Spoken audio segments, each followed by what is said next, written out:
it chapter by chapter, one bite at a time.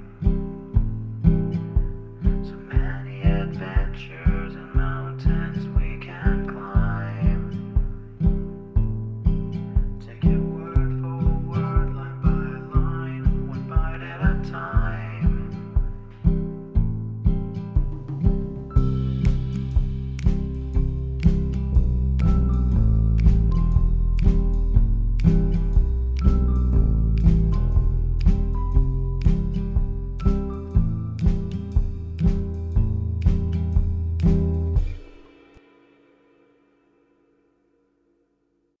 Welcome to Bite at a Time Books, where we read you your favorite classics one bite at a time. My name is Bree Carlile, and I love to read, and wanted to share my passion with listeners like you. If you want to know what's coming next and vote on upcoming books, sign up for our newsletter at biteatatimebooks.com. You'll also find our new t-shirts in the shop, including podcast shirts and quote shirts from your favorite classic novels. Be sure to follow my show on your favorite podcast platform so you get all the new episodes.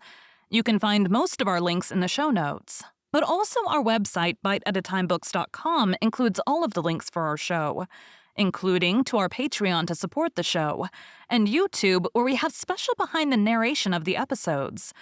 We're part of the Bite at a Time Books Productions Network. If you'd also like to hear what inspired your favorite classic authors to write their novels, and what was going on in the world at the time, check out the Bite at a Time Books Behind the Story podcast, wherever you listen to podcasts. Please note, while we try to keep the text as close to the original as possible, some words have been changed to honor the marginalized communities who've identified the words as harmful, and to stay in alignment with Bite at a Time Books' brand values. Today we'll be continuing Little Women by Louisa May Alcott. 33. Jo's Journal. New York, November. Dear Marmee and Beth, I'm going to write you a regular volume, for I've got heaps to tell, though I'm not a fine young lady traveling on the continent. When I lost sight of Father's dear old face, I felt a trifle blue, and might have shed a briny drop or two, if an Irish lady with 4 small children, all crying more or less, hadn't diverted my mind. For I amused myself by dropping gingerbread nuts over the seat every time they opened their mouths to roar. Soon the sun came out, and taking it as a good omen, I cleared up likewise, and enjoyed my journey with all my heart. Mrs. Kirk welcomed me so kindly I felt at home at once, even in that big house full of strangers. She gave me a funny little sky parlor, all she had, but there's a stove in it, and a nice table and a sunny window, so I can sit here and write whenever I like. A fine view and a church tower opposite atone for the many stairs, and I took a fancy to my den on the spot. The nursery where I'm to teach and sew is a pleasant room next Mrs. Kirk's private parlor, and the 2 little girls are pretty children. Rather spoiled, I fancy, but they took to me after telling them the 7 bad pigs, and I've no doubt I shall make a model governess. I'm to have my meals with the children, if I prefer it to the great table, and for the present I do, for I am bashful, though no one will believe it. Now, my dear, make yourself at home, said Mrs. K in her motherly way. I'm on the drive from morning to night, as you may suppose, with such a family, but a great anxiety will be off my mind if I know the children are safe with you. My rooms are always open to you, and your own shall be as comfortable as I can make it. There are some pleasant people in the house if you feel sociable, and your evenings are always free. Come to me if anything goes wrong, and be as happy as you can. There's the tea bell. I must run and change my cap. And off she bustled, leaving me to settle myself in my new nest. As I went downstairs soon after, I saw something I liked. The flights are very long in this tall house, and as I stood waiting at the head of the 3rd one for a little servant girl to lumber up, I saw a gentleman come along behind her, take the heavy hood of coal out of her hand, carry it all the way up and put it down at a door nearby, and walk away, saying with a kind nod and a foreign accent, "It goes better so. The little back is too young to have such heaviness." Wasn't it good of him? I like such things, for his father says trifles show character. When I mentioned it to Mrs. K that evening, she laughed and said that must have been Professor Bear. He is always doing things of that sort. Mrs. K told me he was from Berlin.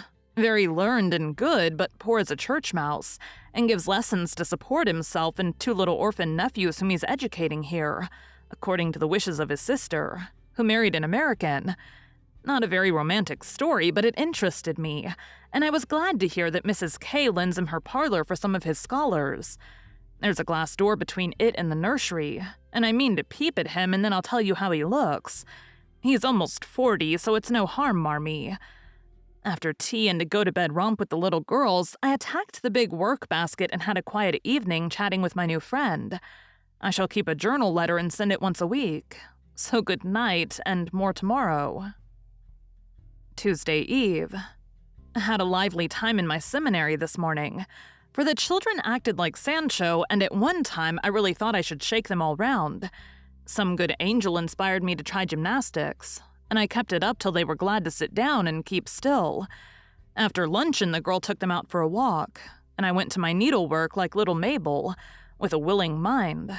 I was thanking my stars that I'd learned to make nice buttonholes when the parlor door opened and shut, and someone began to hum Kennst du das Land like a big bumblebee. It was dreadfully improper, I know, but I couldn't resist the temptation, and lifting one end of the curtain before the glass door, I peeped in. Professor Bear was there, and while he arranged his books, I took a good look at him.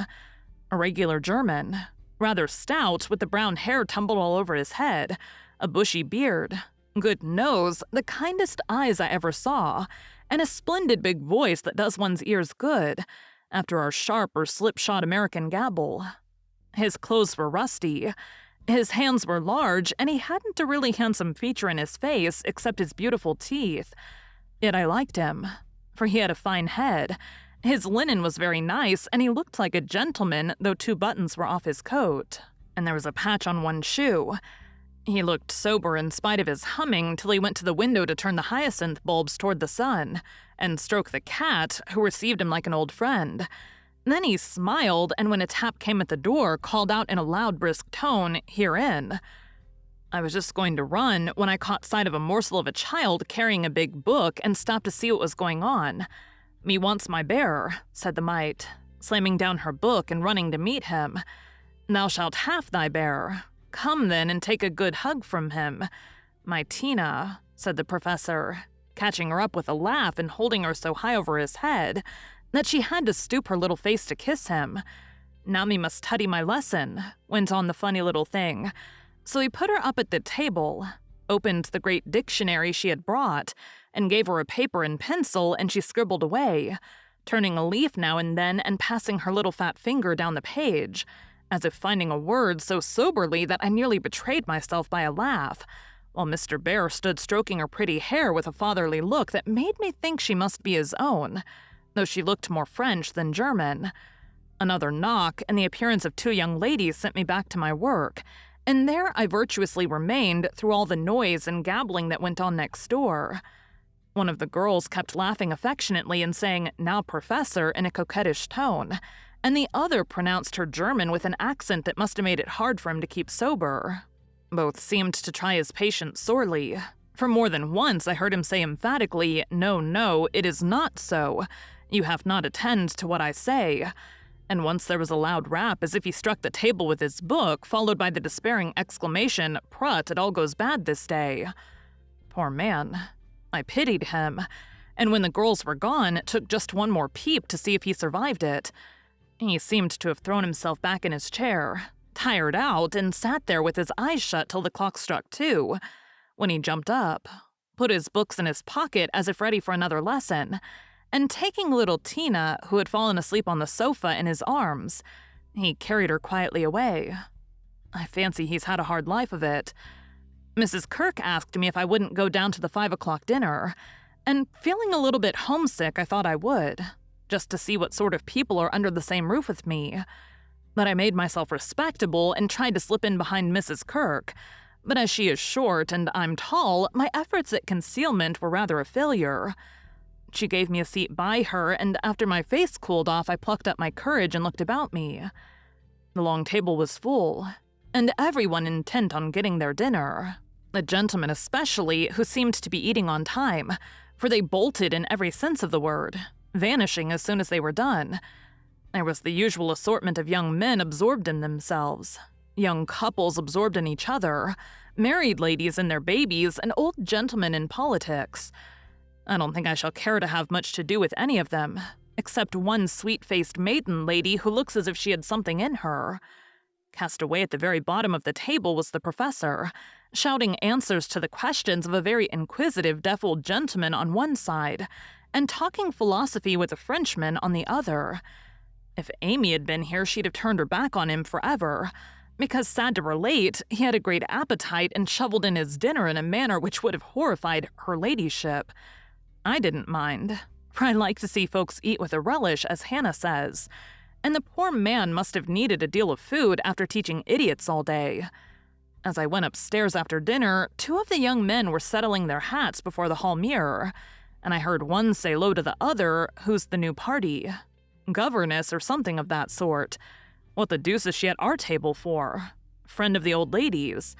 Handsome head, but no style. Not a bit of it. Give us a light and come on."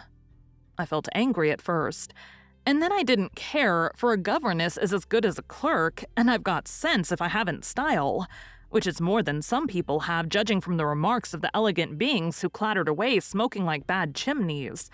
I hate ordinary people. Thursday. Yesterday was a quiet day, spent in teaching, sewing, and writing in my little room, which is very cozy with a light and fire. I picked up a few bits of news and was introduced to the professor. It seems that Tina is the child of the Frenchwoman who does the fine ironing in the laundry here.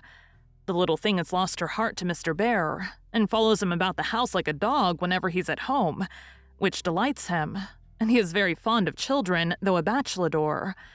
Kitty and Minnie Kirk likewise regard him with affection and tell all sorts of stories about the plays he invents, the presents he brings, and the splendid tales he tells. The young men quiz him, it seems, call him Old Fritz, Lager Beer, Ursa Major, and make all manner of jokes on his name. But he enjoys it like a boy, Mrs. K says, and takes it so good-naturedly that they all like him in spite of his foreign ways. The maiden lady is a Miss Norton, rich, cultivated, and kind. She spoke to me at dinner today, for I went to table again. It's such fun to watch people, and asked me to come and see her at her room. She has fine books and pictures, knows interesting persons, and seems friendly, so I shall make myself agreeable, for I do want to get into good society, only it isn't the same sort that Amy likes. I was in our parlor last evening when Mr. Bear came in with some newspapers for Mrs. Kirk. She wasn't there, but Minnie, who's a little old woman, introduced me very prettily. This is Mama's friend, Miss March. Yes, and she's jolly, and we like her lots, added Kitty, who is an infant terrible. We both bowed, and then we laughed, for the prim introduction and the blunt addition were rather a comical contrast. "Ah, yes, I hear these naughty ones go to vex you, Miss March. If so again, call at me and I come," he said with a threatening frown that delighted the little wretch. I promised I would, and he departed, but it seems as if I was doomed to see a good deal of him. For today, as I passed his door on my way out, by accident I knocked against it with my umbrella. It flew open, and there he stood in his dressing gown with a big blue sock on one hand and a darning needle in the other.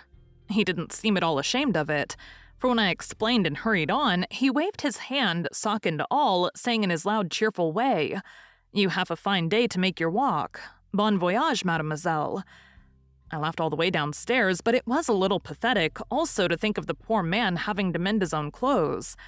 The German gentlemen embroider, I know, but darning hose is another thing and not so pretty. Saturday.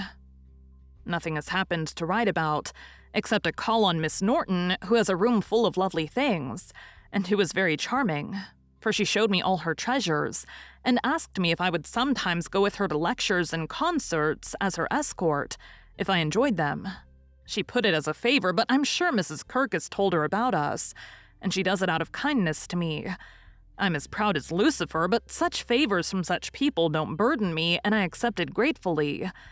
When I got back to the nursery, there was such an uproar in the parlor that I looked in, and there was Mr. Bear down on his hands and knees with Tina on his back, Kitty leading him with a jump rope, and Minnie feeding two small boys with seed cakes as they roared and ramped in cages built of chairs. "We are playing nursery," explained Kitty. "This is mine Effluent," added Tina, holding on by the professor's hair. "Mama always allows us to do what we like Saturday afternoon when Franz and Emil come, doesn't she, Mr. Bear?" said Minnie. The Effluent sat up, looking as much in earnest as any of them, and said soberly to me, "I give you my word, it is so. If we make too large a noise, you shall say hush to us, and we go more softly." I promised to do so, but left the door open and enjoyed the fun as much as they did. For a more glorious frolic I never witnessed. They played tag and soldiers, danced and sung, and when it began to grow dark, they all piled onto the sofa about the professor while he told charming fairy stories of the storks on the chimney tops, and the little kobolds who ride the snowflakes as they fall. I wish Americans were as simple and natural as Germans, don't you? I'm so fond of writing I should go on spinning on forever if motives of economy didn't stop me. For though I've used thin paper and written fine, I tremble to think of the stamps this long letter will need. Pray, forward Amy's as soon as you can spare them. My small news will sound very flat after her splendors, but you will like them, I know. Is Teddy studying so hard that he can't find time to write to his friends?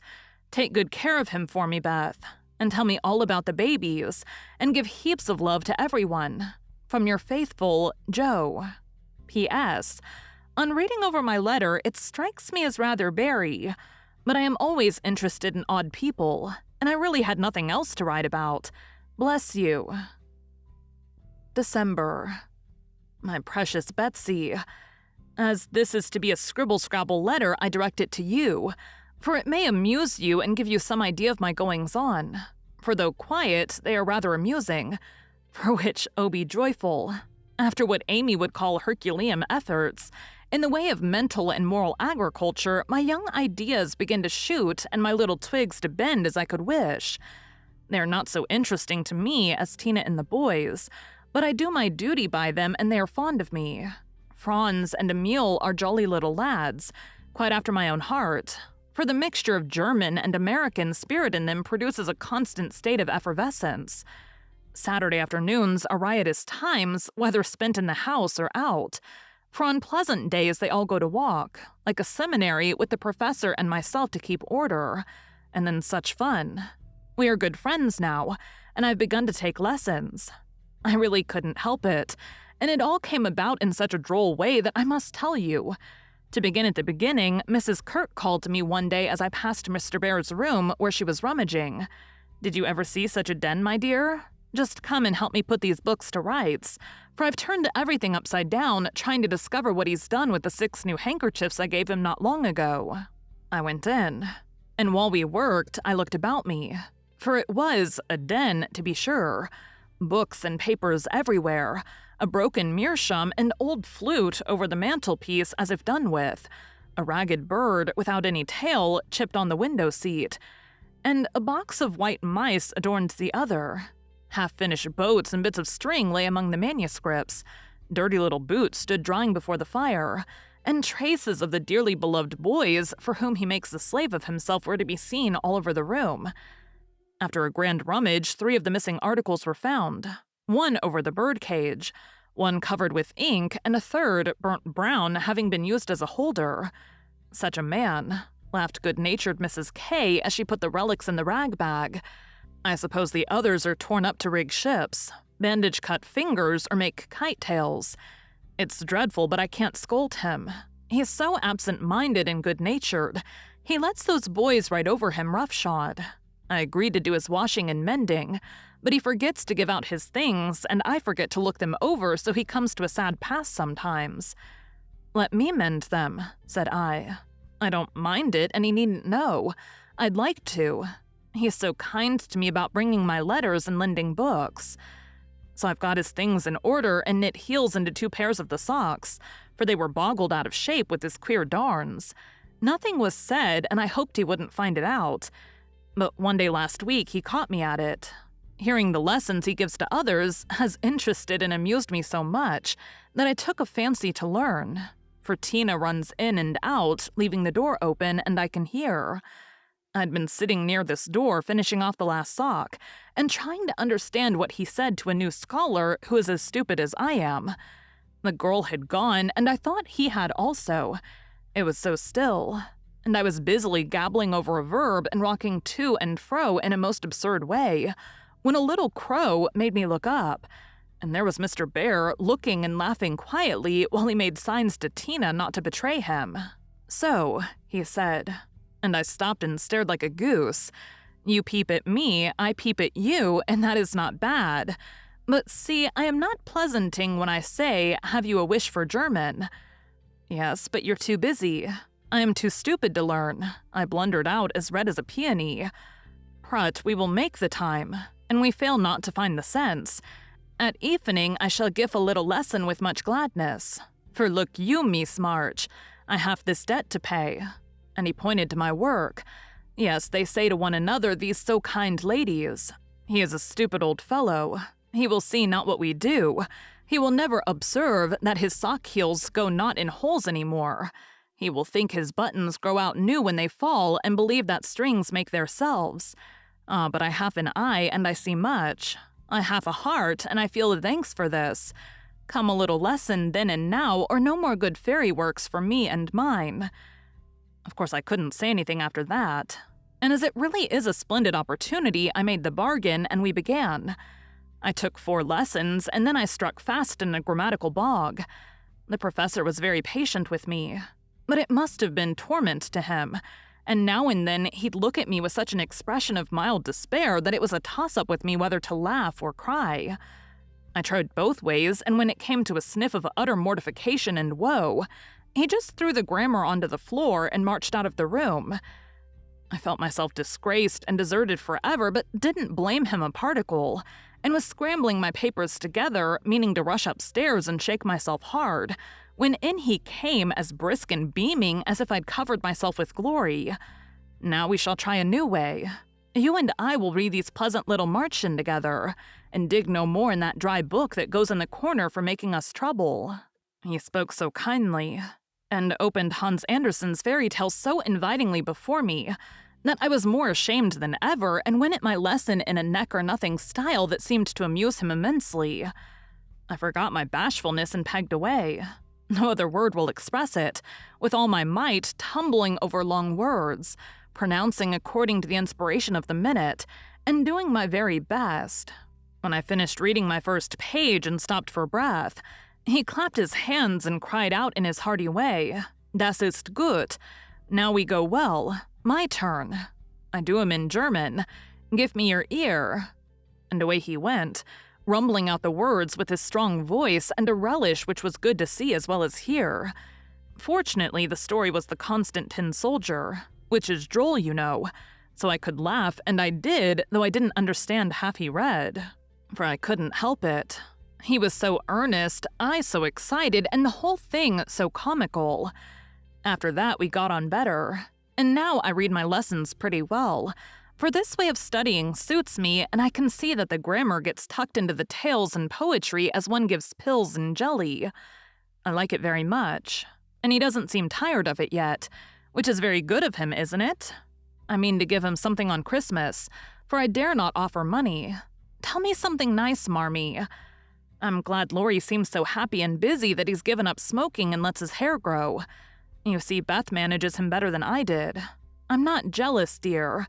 Do your best, only don't make a saint of him. I'm afraid I couldn't like him without a spice of human naughtiness. Read him bits of my letters. I haven't time to write much, and that will do just as well. Thank heaven Beth continues so comfortable. January. A Happy New Year to you all.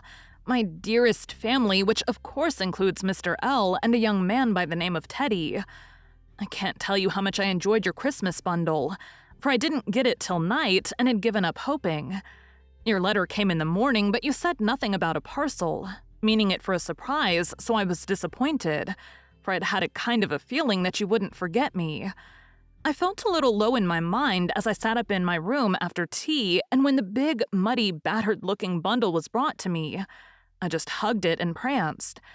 It was so homey and refreshing that I sat down on the floor and read and looked and ate and laughed and cried, in my usual absurd way.